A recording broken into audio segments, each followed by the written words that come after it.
Russia's about to ban all Google services in Russia thanks to John Deere tractors. Okay, well, not exclusively because of John Deere tractors.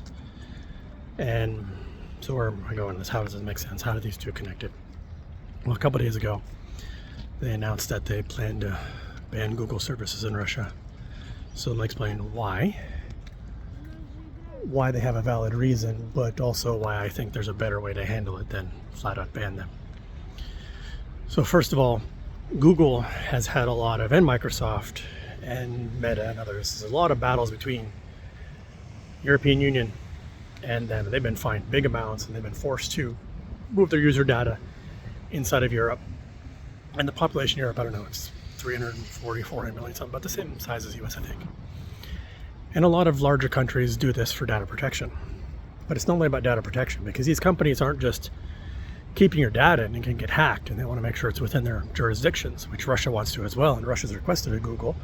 And Russia has a large enough economy and large enough population to justify that. But Google has not complied. And that's part of the reason, but it's actually the smaller of the two reasons. So Google could comply with that. And the EU is fined, hundreds of millions of dollars, billions of dollars to them, and they've just forced them to stuff in.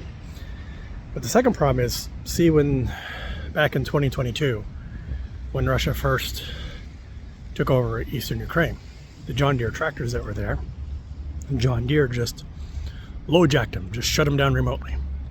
And you can say what you want, maybe you can say it's legit, maybe it's not, but that's not the problem. In fact, if you search John Deere tractor problem on YouTube or anywhere else, you'll find that American farmers are having problems too, because John Deere is basically turning tractors into, you don't own the tractor anymore. You can't fix it. You can't hire somebody to fix it. You have to hire a John Deere person who may have to drive hours out to your farm, and he's billing you, I don't know, $100 an hour while he's driving out there or something. And, it's just come down to this thing where we don't own things anymore. I mean, some car companies are now charging you as a service to upgrade your horsepower per monthly fee, or, auto dim headlights as a fee per month. This stuff's getting ridiculous. And so, not only is it about the data protection of Russian users, but if Google just decided to shut everybody down in Russia, it would shut down all the places that people have logged into using Google Login. There's infrastructure, there's YouTube, so it is a security thing. So what Russia started to do is rewrite all software. They're spending hundreds of millions of dollars, I think probably billions, rewriting software within Russia. And of course, Yandex, which is like the Russian version of Google, but way better, or VK, which is like our Facebook. I mean, they're happy to do this, and they're certainly putting money into this because they're going to benefit from it. And the EU has done the same. In fact, the EU is starting to write software because they saw how Trump abuses the dollar system and American companies. It's what he's done to China. For instance, with NVIDIA graphics cards, they can now sell it from Taiwan to China, but the U.S. government gets an extra, $200 a card or something. And they tried to blackmail India into doing things. And the EU sees what's going on too. So the EU doesn't want to have Trump or anybody else in the future be able to shut down European internet or affect its users. But the difference there is that Google's complying. Google's like, okay, well, we're going to put servers in Europe. We're going to have a Google Europe, and European stuff is European. The problem is that Russia does a lot of things right, but with this ban, it's more like taking a hammer to the problem than a scalpel.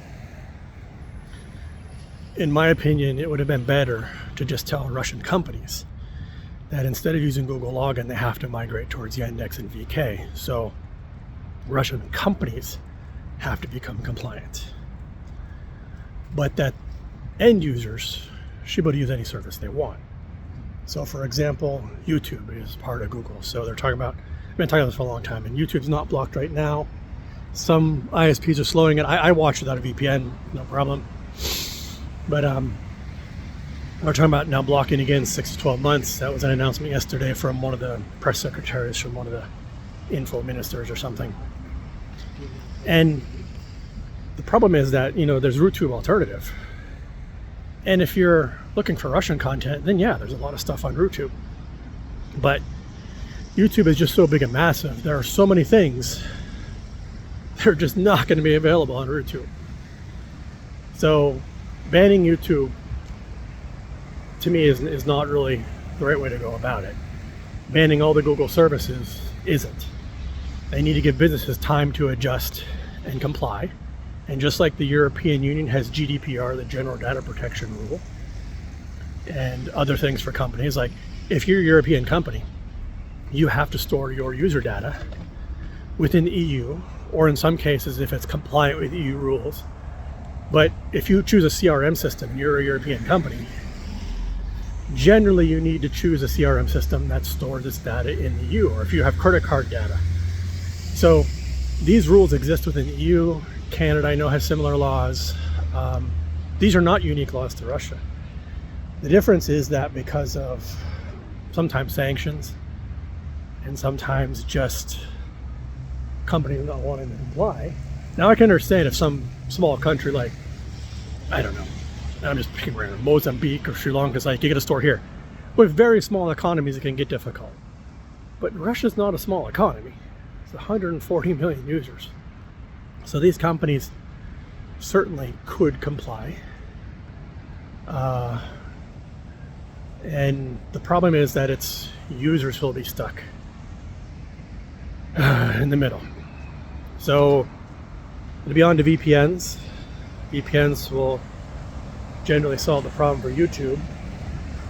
But then what do you do for, you know, if they were to like block Gmail? I mean, there's so many people that use Gmail. That's going to be it's going to be a huge problem. And people are going to lose access to their accounts on so many services if Gmail were to be blocked.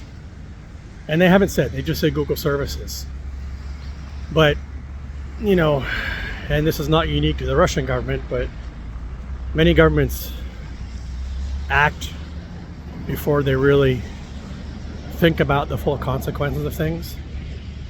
And if Russia follows through with the full Google services ban, it's going to create some problems even for companies here.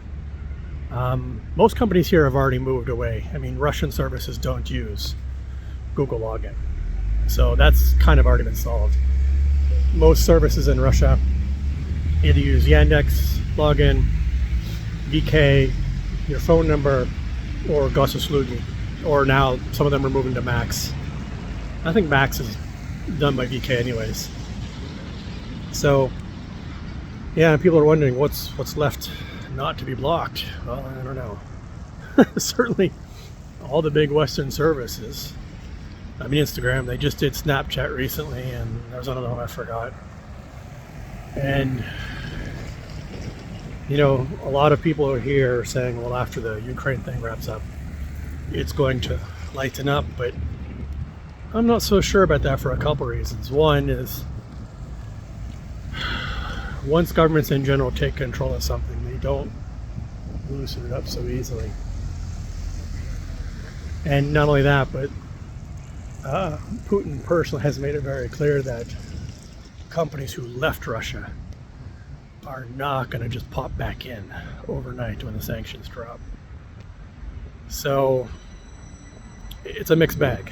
There are some valid reasons for it, but you know, the methodology we're going about it, I think there's probably better ways. And then there's the whole sovereign internet thing. So right now, a lot of the world's internet used to run through American servers, which meant the American government could actually turn off the internet in just about any country. And then the internet got away from that, and it actually got to something that was kind of worse. It got onto all these big companies like Cloudflare and Google, and you saw, you know, Cloudflare goes down, and basically, you know, the internet itself doesn't, but effectively most of the internet goes down. I've been on the internet since about 1987. I wrote pieces of software that used to run on Cisco hardware and routers and things, so I mean, I have a lot of qualifications, understand how the internet works way back. And we had a good internet, and we've just crapified it up. And you know, listen to Cory Doctorow about this. He's written some books on this. But nations have a valid reason to want a sovereign internet. Now, sovereign internet does not mean a firewalled off internet. It doesn't mean an internet quite like China with a walled garden. But once they get a sovereign internet, it certainly makes it easier to do such things. So that's the current status. Google, internet, and things in Russia as of mid-December 2025.